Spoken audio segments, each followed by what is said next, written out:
इतना डर गए, इतने डर गए, वहां से भागकर हमने अब रायबरेली से प्रचंड बहुमत से हारने जा रहे हैं। अमेठी रायबरेली से इस बार गांधी परिवार से कोई नहीं लड़ेगा। राहुल गांधी अमेठी से लड़ सकते हैं, प्रियंका गांधी रायबरेली से लड़ेंगी। अमेठी से नहीं लड़ेंगे राहुल गांधी, रायबरेली से नहीं लड़ेंगी प्रियंका, अमेठी से लड़ेंगे राहुल गांधी। लोकसभा चुनाव के ऐलान के बाद से लग रहे तमाम कयासों और अटकलों के बाद आखिरकार इन सवालों के जवाब मिल गए। अमेठी रायबरेली में ठीक नामांकन के दिन कांग्रेस ने यह तय कर लिया कि वहां से उनके उम्मीदवार कौन होंगे। अपनी विरासत वाली सीट रायबरेली से राहुल गांधी का नाम फाइनल हुआ और सोनिया प्रियंका खड़गे की मौजूदगी में उन्होंने नामांकन कर लिया। वहीं अमेठी से कांग्रेस ने स्थानीय और पुराने नेता किशोरी लाल शर्मा को टिकट दिया। राहुल गांधी रायबरेली के अलावा केरल की वायनाड सीट से भी लड़ रहे हैं। अब राहुल के रायबरेली में लड़ने के फैसले को कांग्रेस मास्टर स्ट्रोक बता रही है, वहीं बीजेपी इसे डर कर भागने वाला कदम बता रही है। लंबे इंतजार के बाद कांग्रेस और राहुल के इस फैसले पर तमाम तरह के सवाल भी उठ रहे हैं। सवाल ये कि क्या राहुल ने अमेठी में हार की डर से रायबरेली को चुना है? राहुल के रायबरेली चुनने के पीछे क्या कोई रणनीति है? आखिर अमेठी को राहुल ने गुड बाय क्यों कह दिया? क्या स्मृति से मुकाबले को तैयार नहीं थे राहुल? इस वीडियो में कांग्रेस और राहुल के इस फैसले को समझने और उनमें फंसे पेच को समझने की कोशिश करते हैं। 2004 से चुनावी राजनीति में उतरे राहुल गांधी ने सबसे अधिक 4 बार अमेठी लोकसभा सीट से चुनावी ताल ठोकी है। वहीं केरल की वायनाड लोकसभा सीट से वो 2 बार उम्मीदवार रहे हैं। अमेठी लोकसभा सीट से 2004, 2009, 2014 में राहुल गांधी जीत दर्ज करने में कामयाब रहे, लेकिन 2019 में उन्हें भाजपा प्रत्याशी स्मृति ईरानी से हार का सामना करना पड़ा। अमेठी में 2019 में मामला फंसता देखकर राहुल गांधी ने केरल की वायनाड सीट का रुख किया था, वहां से उन्हें जीत मिली। बहरहाल राहुल ने पार्टी के भीतर तमाम चर्चाओं के बाद इस बार रायबरेली की सीट चुनी। अब इस फैसले के कई संदेश जाते दिख रहे हैं।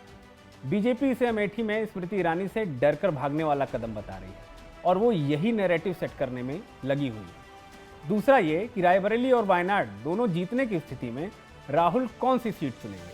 अगर वो वायनाड सीट चुनते हैं और रायबरेली छोड़ते हैं तो रायबरेली के लोगों में नाराजगी के चांसेस होंगे। बीजेपी ये भी नैरेटिव चुनाव में लेकर जरूर जाएगी। राहुल अगर वायनाड छोड़ते हैं तो आने वाले केरल विधानसभा चुनाव में कांग्रेस को नुकसान होने की भी संभावना बनेगी। अमेठी में स्मृति ने 2019 के चुनाव में राहुल गांधी को करीब 50,000 वोटों से हराया था। ये कोई बड़ा मार्जिन नहीं था। राहुल गांधी अगर मेहनत करते तो इस बार वो इस अंतर को पार कर सकते थे। अमेठी की जनता इस बार हो सकता है कि उन्हें सिराकों पर बिठा लेती। वही रायबरेली से प्रियंका लड़ती तो वो सीट भी कांग्रेस के खाते में आने की उम्मीद थी। अब इस मामले में कांग्रेस समर्थक राहुल गांधी की अमेठी सीट छोड़कर रायबरेली से चुनाव लड़ने के फैसले के पीछे मजबूत रणनीति का उदाहरण दे रहे हैं। 2024 का माहौल पूरी तरह से मोदी बनाम राहुल के इर्द गिर्द नजर आ रहा है। कहा जा रहा है कि अगर राहुल गांधी अमेठी से चुनाव लड़ते तो चुनावी माहौल राहुल बनाम स्मृति का हो जाता।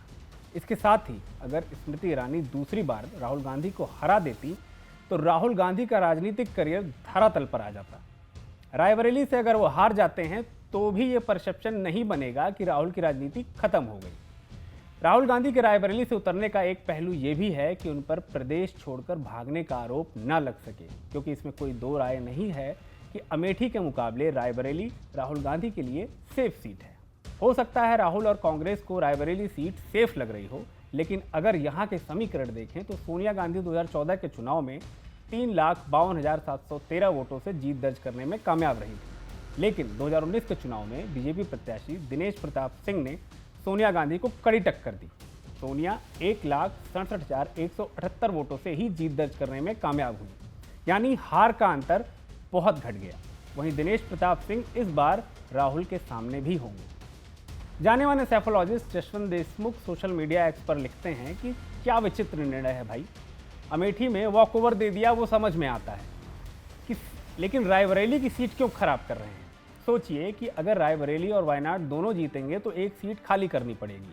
केरल में अगला विधानसभा चुनाव अच्छे से जीतने का मौका है कांग्रेस के पास। ऐसे में वायनाड खाली करना गलत होगा और रायबरेली खाली करना और भी गलत। बेहतर होता प्रियंका जी को रायबरेली से लड़ाते।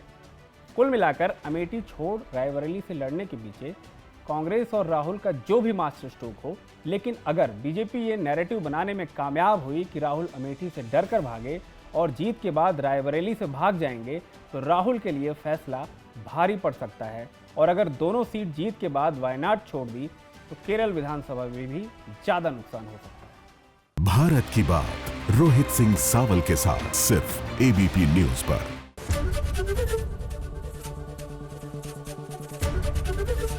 एबीपी गंगा, खबर आपकी, जुबान आपकी।